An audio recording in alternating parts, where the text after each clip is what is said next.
¿qué hacemos para hacer el diagnóstico de cáncer de pulmón? Pues screening básicamente solamente hay pacientes enfermados de alto riesgo. Y para el que no, pues una prueba de rayos X de tórax es muy subjetiva y es una sola foto de eso. Pues es muy difícil encontrar que realmente tenga una lesión crónica. Entonces, finalmente son los síntomas que voy a encontrar después en el tiempo, o un hallazgo, si es que por algún otro motivo también haciendo tomografía de este paciente, pues puede ser una enfermedad localizada. Encontré la enfermedad localizada en el pulmón. Pues, ¿quién me ayuda para hacer el diagnóstico? Pues tenemos métodos lamentablemente invasivos. No hay otra opción que primero intentar el neumólogo haciendo una broncoscopía, quiere decir una exploración endoscópica. Esta exploración no va a ir hasta los bronquios más delgaditos como este. Puede que acá sí, porque acá hay una rama bronquial muy grande, muy gruesa, que pueda tomar una buena muestra. Para los tipos de lesiones periféricas, toracocentesis, pues lamentablemente todavía estoy hablando de una intervención en pleura. Entonces, ya de por sí mi ejemplo me está diciendo que estoy buscando el diagnóstico en un estadio más avanzado. Útil, ciertamente parcialmente útil, porque esto no va a histología, esto va a citología, a encontrar células aisladas. Aspiración con aguja fina de la masa sólida, igual va a citología porque voy a sacar células aisladas y sueltas. Aspiración con aguja gruesa, sí, esto sí es citología. Por truco voy a sacar un cilindro de tejido que va a confirmarme de que realmente estoy teniendo una creación de células neoplásicas en esos bronquios periféricos. Existen otras herramientas como una ecografía endobronquial, o sea, quiere decir que en la punta del endoscopio tengo el transecto de ecógrafo. ¿Y eso para qué me sirve? Porque a veces yo encuentro que, como en estos casos, lo que encuentro es el bronquio de la rama derecha, pero lo encuentro sano, rosado, limpio, pero apretado por una compresión extrínseca. Yo sé que detrás de esta compresión está la masotomía. ¿Puedo tomar una muestra a ciegas perforando ese bronquio? Pues la verdad que no, porque tengo la aorta, tengo estructuras que puedo lesionar. Si es que yo tengo ese instrumento me permite sacar una aguja ecodirigida y puedo hacer una ecografía dentro de un riñón y tomar una muestra transbronquial. Entonces, como ven, hay mucha tecnología y mucha habilidad en tener una muestra de pulmón, pero ese justamente es un factor de poco diagnóstico. Todos los neumólogos deberían estar entrenados en hacer broncofilos, pero lamentablemente necesitas tener el equipo y necesitas el entrenamiento adecuado para ello. ¿Y quiénes nos ayudan para hacer los otros intervencionistas? Un radiólogo intervencionista, un cirujano de tórax y cardiovascular, entrenados en esos tipos de pulmones. Finalmente todo esto lleva a que esta muestra que yo obtengo vaya a un estudio anatomopatológico y después vayamos a pruebas de marcadores biológicos como testeo molecular. Lo último que podría hacer, si es que ya intenté todas las formas, y es que todas son invasivas, es hacer una intervención quirúrgica, una exploración quirúrgica de la zona del pulmón, toracoscopía, que es como una laparoscopía, o toracotomía, que sería una incisión. Entonces, toda esta capacidad que tuve de lograr el diagnóstico de biopsia va a servir para que los patólogos me ayuden a orientar en qué grupo estoy, en el de células no escamosas en general, en el de células escamosas o en el adenocarcinoma, si es que estoy dentro de células no pequeñas. Y ese material tan chiquito me tiene que alcanzar a que confirme que ahora tengo un cáncer de pulmón, porque el adenocarcinoma, que es mi tumor más frecuente histológico en pulmón, pues recordemos que también tengo un adenocarcinoma en próstata. ¿Cómo yo sé que lo que tomé de biopsia de pulmón no es una metástasis de la próstata? Pues es que no es frecuente, doctor, pero es que la tomografía de la próstata está sana. Pero es que el doctor que está tomando la biopsia de pulmón obviamente tiene que saber cómo. No necesariamente. Tenemos adenocarcinoma en el endometrio, en páncreas, en colon. Entonces, ¿quién me puede decir que realmente lo que estoy viendo en el microscopio es adenocarcinoma del pulmón? Quizás las formas de las estructuras histológicas, pero acá sí entra esto, la inmunohistoquímica. Coloraciones de proteínas que solamente se fabrican en pulmón, y ahí tenemos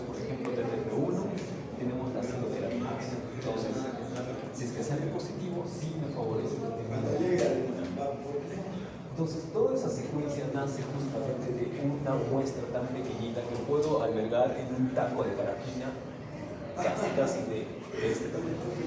Eso me sirve para colorear con metoxilina eosina y me tiene que servir para hacer coloraciones de conformación. Y en el camino, pues he encontrado que en cáncer de pulmón no se puede quedar en un diagnóstico patológico. El cáncer de pulmón tiene que ir hacia un diagnóstico molecular. Entonces tengo que lograr obtener después suficiente material para hacer un testeo molecular del ADN y del material genético de los.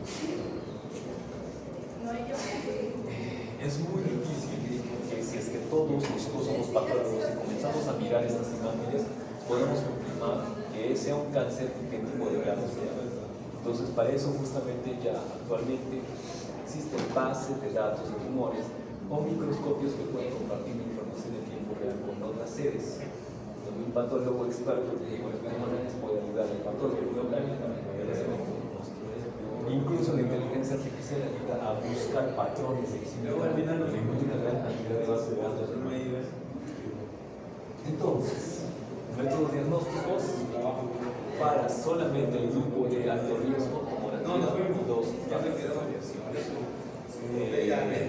Tomografías en general, si es que tengo el signo de cargar una masa cerebral por una placa de rayos X, hay que hacer ecografía endobronquial o testeo, ¿no?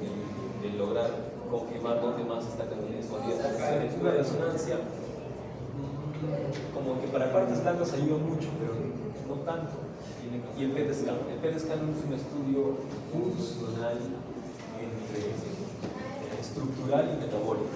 Lo que utiliza es glucosa, todo el tiempo utiliza por su génesis glucosa para poder sobrevivir y para poder penetrar, así que utiliza glucosa marcada para que el escáner de este tomógrafo me pueda encontrar dónde está esta glucosa. Es muy importante valorar los grupos y las estaciones ganglionares porque una masa tumoral es visible en el estudio de imágenes, pero los ganglios afectados son muy subjetivamente marcados. Así que la sensibilidad de que la tomografía simple encuentre ganglios es muy baja. Si utilizo un PET scan, la sensibilidad sube porque estoy utilizando un estudio metabólico. Y si es que luego exploro a través de la horquilla externa y hago lo que se llama una mediastinoscopía, una visualización de mi espacio mediastinal y veo los ganglios como muestra de ellos, mi sensibilidad aumenta mucho más. Y luego es justamente el ecógrafo endobronquial. El endoscopio que dimensiona un transductor de entonces, y ese nos ayuda a explorar todos estos grupos. El TNM es muy importante porque nos habla de T. Acá no tenemos 5 variables básicamente. T es el tamaño del tumor, N la calidad de ganglio y N de la sensibilidad. ¿Por qué no me dices?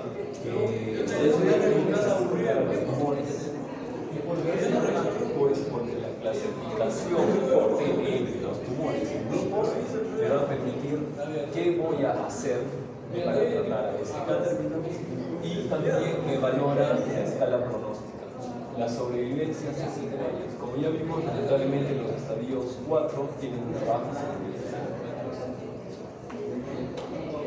Pero no podemos quedarnos aquí, o sea, cáncer de pulmón no se puede quedar solamente en 3 variables para su regulación. Necesitamos otra herramienta, así como en próstata o así como en mama, que por ejemplo, aparte del TNM, yo valoro grado de higienización, receptor hormonal HER2 y receptor de progesterona.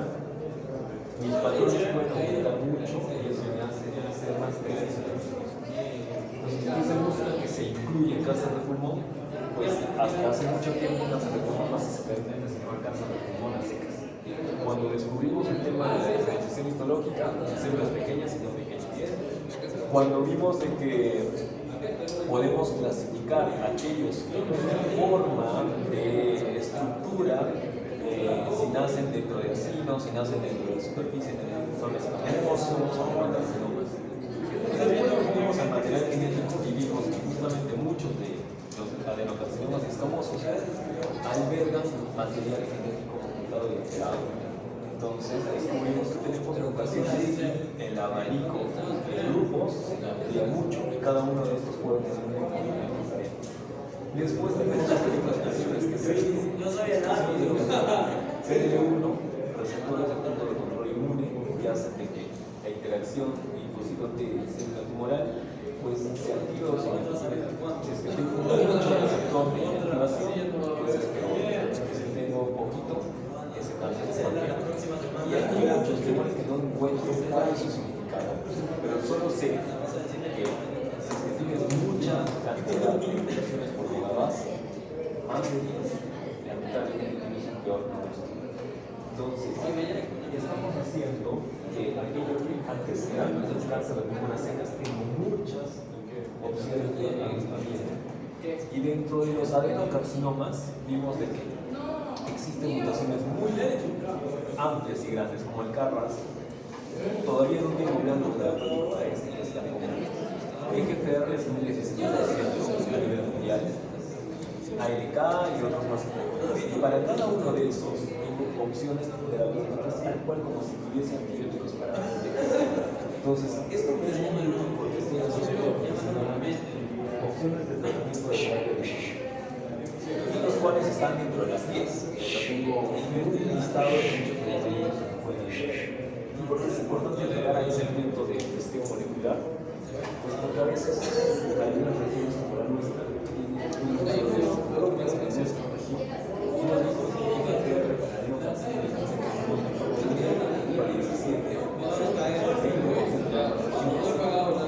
en el Perú, en los centros más grandes de bariátrica, 35%.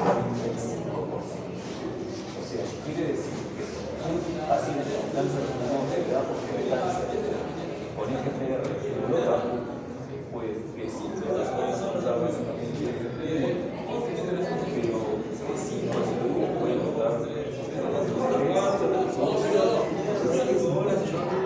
es mucha la capacidad de que nosotros en el Perú tengamos la opción de llegar a tener un diagnóstico tan preciso, porque lo que le va a tocar de opción de tratamiento va a ser algo más difícil, pero va a ser algo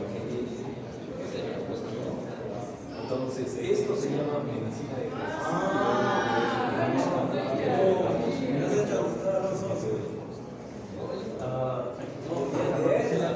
eso es una reconstrucción, es una rayos X sacada de una tomografía. Ven muchas alteraciones como esto que no debería estar acá.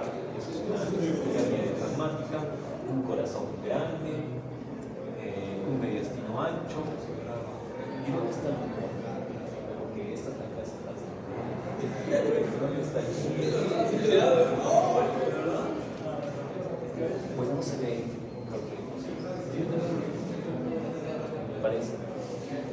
No, esa es una primera revisión que la podemos tener en una voz, en un hospital cuático, una consulta privada. Lamentablemente yo puedo estar distraído por estos otros sitios, pero este paciente hemos tenido pues, una masa mediastinal grande.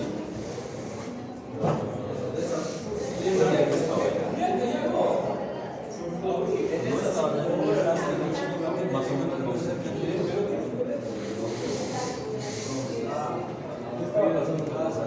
Pues tenía engrosamiento de la pericardio, de la porque una paciente que no tenía ningún síntoma de estas meses, lamentablemente ese cáncer de pulmón es esa infiltración metástasis.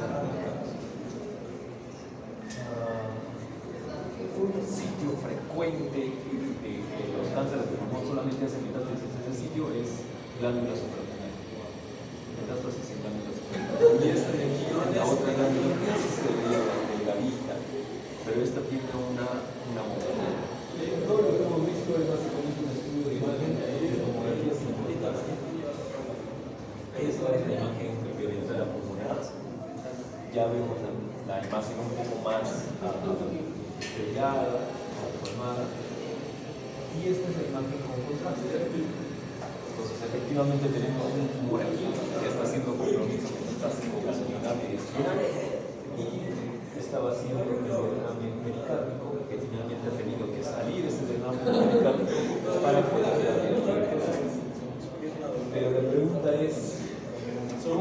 niveles.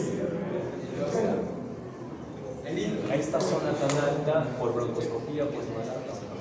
Entonces necesitábamos hacer por esta zona, felizmente no está el omóplato interviniendo. Todavía tengo parénquima de Gonzalo, podría la biopsia permitirme que tenga una motora, sí, pero es más valioso que estoy haciendo. Y efectivamente de esa forma. Entonces, este es un paciente real, pero este paciente es de nuestro hospital con unos síntomas que necesitaban una atención inmediata y dejando de lado un poquito el tema de la ausencia de los. ¿Cuál es el problema? Que esto puede pasar en esta muchos de estos pacientes lamentablemente en el tiempo van a progresar, no van a alcanzar a que yo haga el diagnóstico. O el paciente puede ser un hospital más alto. Entonces, todo esto permite que todos esos avances